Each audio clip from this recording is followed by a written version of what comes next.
जय गजानन श्री गणेश। स्वागत है आप सभी का गणेश तत्वज्ञान यूट्यूब चैनल में। भगवान श्री महागणेश की महिमा को समझने की इस श्रृंखला में आज हम गणेश पुराण के 47वें और 48वें अध्याय पर चर्चा करने वाले हैं। तो गणेश पुराण का 47वां अध्याय इस प्रकार है। व्यास जी ने कहा कि हे ब्रह्मा, इसके बाद क्या हुआ। श्री गणेश के मुख से गणेश सहस्त्र नाम स्तोत्र को प्राप्त कर भगवान शिव ने क्या किया।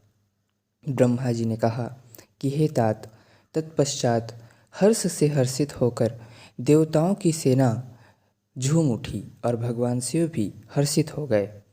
और तभी भगवान शिव ने देवताओं की एक सेना को तैयार कर उस पाप करने वाले त्रिपुरासुर के युद्ध करने के लिए प्रस्थान किया। उधर इस सूचना को सुनकर कि शिव देवसेना के साथ उससे युद्ध करने आ रहे हैं, तब उस दैत्य ने भी अपनी सेना पति से कहकर उसे आदेश दिया कि तुम असुरों की सेना तैयार करो, हम शिव और देवताओं की सेना से युद्ध करेंगे। तब भगवान शिव ने विशेष रथ में आरूढ़ होकर त्रिपुरासुर से भीषण युद्ध करने का प्रारंभ किया। इस युद्ध में कई देवता और असुर सैनिक मारे गए। असुरों को इस प्रकार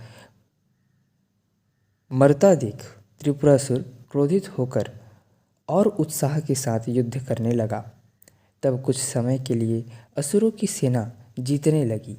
तभी देव ऋषि नारद ने वहां आकर भगवान शिव को त्रिपुरासुर की अंत का उपाय बताया कि इस त्रिपुरासुर ने कठोर तपस्या कर श्री महागणपति को प्रसन्न किया था और कई वरदान मांगे थे, और वरदान देते समय श्री गणेश ने उसके अंत का भी मार्ग प्रशस्त कर दिया था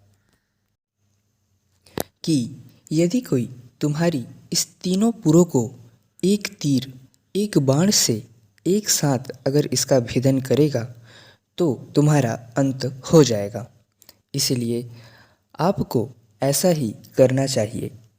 तब भगवान शिव ने महागणपति के मंत्र से अपने तीरों और बाणों को अभिमंत्रित कर त्रिपुरासुर पर उसके तीनों पुरों पर एक साथ प्रहार कर उसका भेदन किया, और इस प्रकार त्रिपुरासुर अंत को प्राप्त हुआ। और देखते ही देखते उसके शरीर से निकली वह ज्योति भगवान शिव में समाहित हो गई। इस प्रकार इस तिथि को आज भी त्रिपुरारी पूर्णिमा के रूप से विश्व भर में मनाया जाता है। इस दिन भगवान शिव की त्रिकाल पूजा करने का विधान है। इस प्रकार भगवान श्री महागणपति के मंत्र से बाणों को अभिमंत्रित कर भगवान शिव ने त्रिपुरासुर के तीनों पुरों को एक साथ दग्ध किया। इस प्रकार हमने देखा कि किस प्रकार भगवान शिव श्री महागणपति की विशेष पूजा कर उनसे आशीर्वाद कर प्राप्त कर त्रिपुरासुर का वध उन्होंने किया। इस प्रकार गणेश पुराण के उपासना खंड का 47वां अध्याय संपूर्ण हुआ। गणेश पुराण 48वां अध्याय। व्यास जी बोले कि मैंने त्रिपुरासुर के वध पर आधारित इस आख्यान को सुन लिया है। कृपया अब आप माता पार्वती के भगवान शिव से पुनर्मिलन की कथा कहें। तब ब्रह्मदेव ने कहा कि त्रिपुरासुर से बचते हुए सभी देवता और भगवान शिव पर्वत की गुफाओं में छिप गए थे। तब माता पार्वती भी एक गुफा में छिप गई थीं। भगवान अपने परिजनों से अलग हो जाने के दुख से दुखित हो अपने पिता हिमावन को पुकारती हुई देवी पार्वती वनों में विचरण कर रही थीं। तभी एक मछुआरे ने उन्हें देखा और महाराज हिमावन को यह सूचना दी कि पर्वत में एक कन्या आपको पुकारती हुई इधर उधर विचरण कर रही है। तब हिमावन समझ गए कि वह उनकी बेटी पार्वती है। तभी वे शीघ्र वहां गए और पार्वती को घर ले आए। तब देवी पार्वती ने उनसे पुनः शिव से संयोग का उपाय पूछा कि किस प्रकार वे पुनः कैलाश पर्वत पर शिव के साथ सुखपूर्वक रह सकेंगी। त्रिपुरवध के बाद शिव ध्यान में चले गए हैं और किस प्रकार वह फिर से सुखी दाम्पत्य जीवन जी सकेंगे। तब महाराज हिमावन ने देवी पार्वती को सर्वसिद्धि प्रदायक भगवान महागणपति की पूजा उपासना और व्रत करने को कहा। तब माता पार्वती ने प्रसन्नतापूर्वक इस व्रत को करने की स्वीकृति देकर अपने पिता हिमावन से इस व्रत को करने की विधि के बारे में पूछा। इस प्रकार गणेश पुराण के उपासना खंड का 48वां अध्याय भी संपूर्ण हुआ। तो इस प्रकार हमने देखा कि भगवान श्री गणेश और उनके नाम की क्या महिमा है। किस प्रकार भगवान शिव ने श्री गणेश के सहस्त्र नाम स्तोत्र से अपने बाणों को अभिमंत्रित कर त्रिपुरासुर का अंत किया। श्री गणेश के यह अद्भुत चरित्र केवल गणेश पुराण में ही वर्णित नहीं है, बल्कि हर एक पुराणों में इसका वर्णन है। मैंने शिव पुराण में वर्णित इस कथा को भी आपके सामने प्रस्तुत किया था। शिव ने गणपति का पूजन किया था। इसी प्रकार 18 पुराणों में से ऐसा एक भी पुराण नहीं है जिसमें श्री गणेश के विषय में चर्चा ना किया गया हो। कहीं प्रत्यक्ष तो कहीं अप्रत्यक्ष रूप से गणेश तत्व के बारे में चर्चा अवश्य किया गया है। और इन सब बातों के होते हुए भी कुछ लोग ऐसे हैं जो गणेश तत्व को एक पद, पदवी या पोस्ट मानते हैं कि जिस प्रकार इंद्र का एक पद होता है और समय पूरा हो जाने और पुण्य समाप्त हो जाने पर किसी दूसरे को इंद्र की पद पर प्रतिष्ठित कर दिया जाता है, वैसे ही गणेश भी एक पद या पोस्ट है। अगर गणेश एक पद मात्र है तो मेरा ऐसे लोगों से निवेदन है कि वे इस पद को प्राप्त कर लें। क्या ऐसे लोग हैं जो गणपति की पदवी को प्राप्त कर सकते हैं? क्या आप इस चराचर विश्व का पालन पोषण संरक्षण कर सकते हैं? हमसे एक घर नहीं संभलता तो क्या हम कोई भी जीवात्मा गणपति की इस पदवी को प्राप्त कर सकता है? जरा सोचें।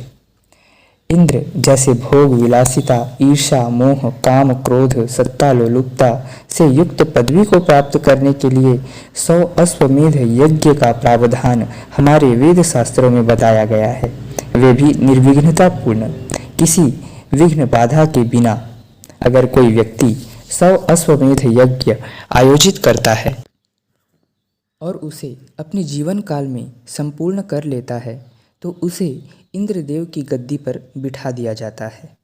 उस पद की प्राप्ति जिसमें वासना है, क्रोध है, इस संसारिक जगत की सारी दुर्गुण जिस पद में व्याप्त है, उसे तो प्राप्त करने के लिए इतना संघर्ष करना पड़ता है। भगवान राम ने भी इस यज्ञ को निर्विघ्नता पूर्वक इस यज्ञ को पूरा नहीं कर सके थे। उनके पुत्र लव और कुश ने इस यज्ञ के अश्व को पकड़ लिया था और इस यज्ञ में विघ्न आ गया।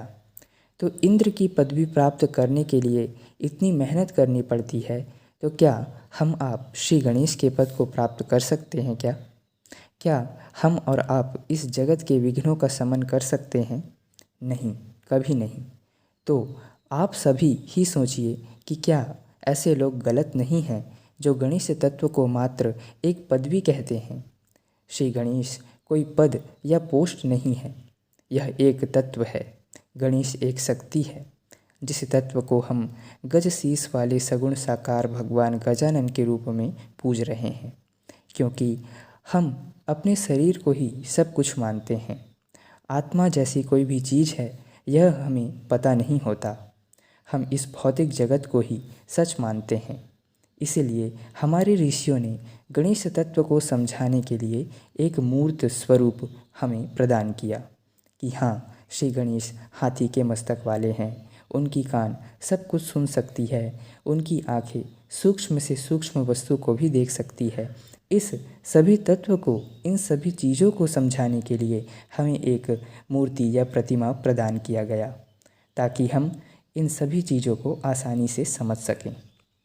इस तत्व की, इस अद्भुत गणेश तत्व की स्तुति करते हुए शिवावतार भगवान जगत गुरु आदि शंकराचार्य जी क्या कहते हैं, देखिए। अजम निर्विकल्पम निराकारमेकम निरालंबमद्वैत आनंदपूर्णम परम निर्गुणं निर्विशेषं निरीहं परब्रह्मरूपं गणेशं भजेम। अर्थात अजन्मा, निर्विकल्प, निरालंब, परम, निर्गुण, निर्विशेष और निरीह है उस परब्रह्म रूप श्री गणेश को, उस गणेश तत्व का मैं भजन करता हूँ। तो इस स्तुति के एक एक शब्दों पर जब हम ध्यान देते हैं तो हमें पता चलता है कि गणपति की असली स्वरूप क्या है। केवल शंकराचार्य या अन्य संत ही नहीं, स्वयं भगवान विष्णु ब्रह्मवैवर्त पुराण में गणेश तत्व के विषय में क्या कहते हैं, आइए देखते हैं।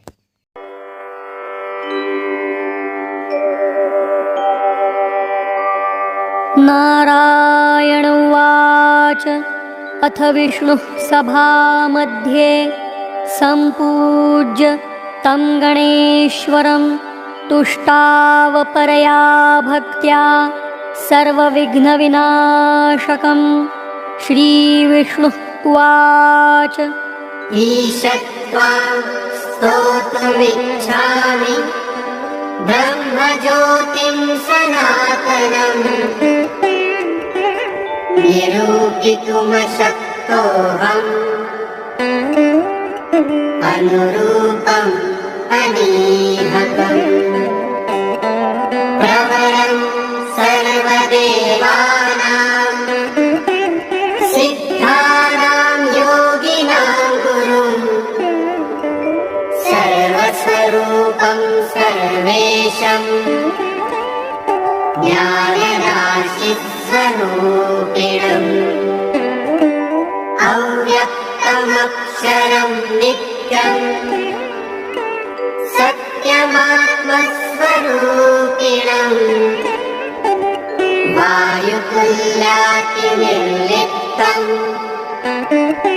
चाक्षतं सर्वसाक्षिणम् समराळमपारे च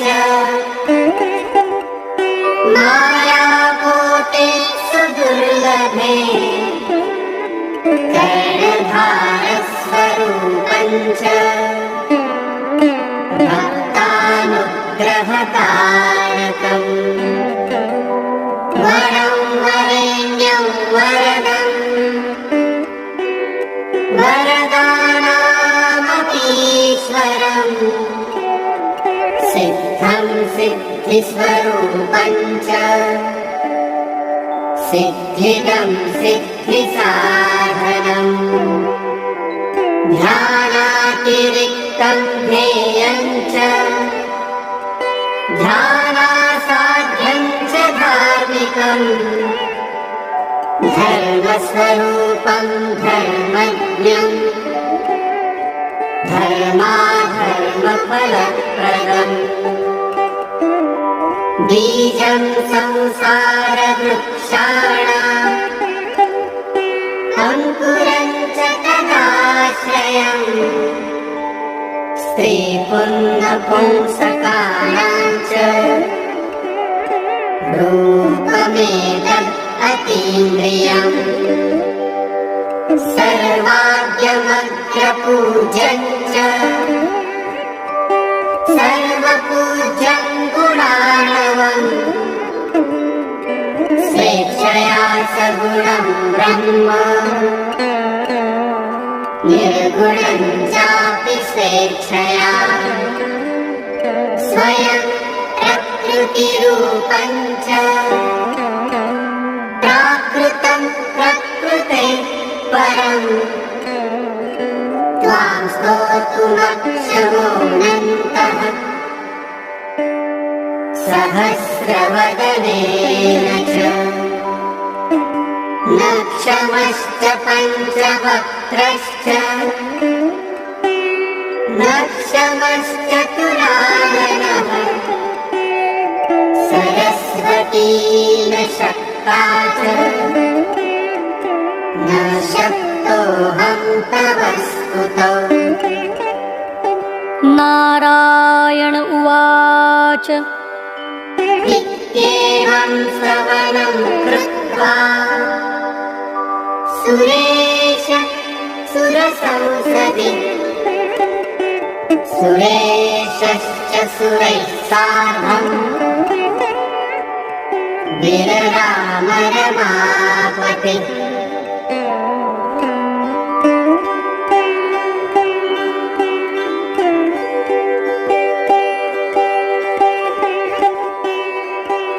इदं विष्णुकृतं स्तोत्रं गणेशस्य च यः पठेत् प्रातःकाले प्राधान्येन भक्तियुक्तः समाहितः तद्विघ्ननिघ्नं कुरुते विघ्नेशः सततं मुनिः वर्धते सर्वकल्याणं कल्याणजनकः सदा इति श्रीब्रह्मवैवर्ते श्रीविष्णुकृतं गणेशस्तोत्रं सम्पूर्णम्।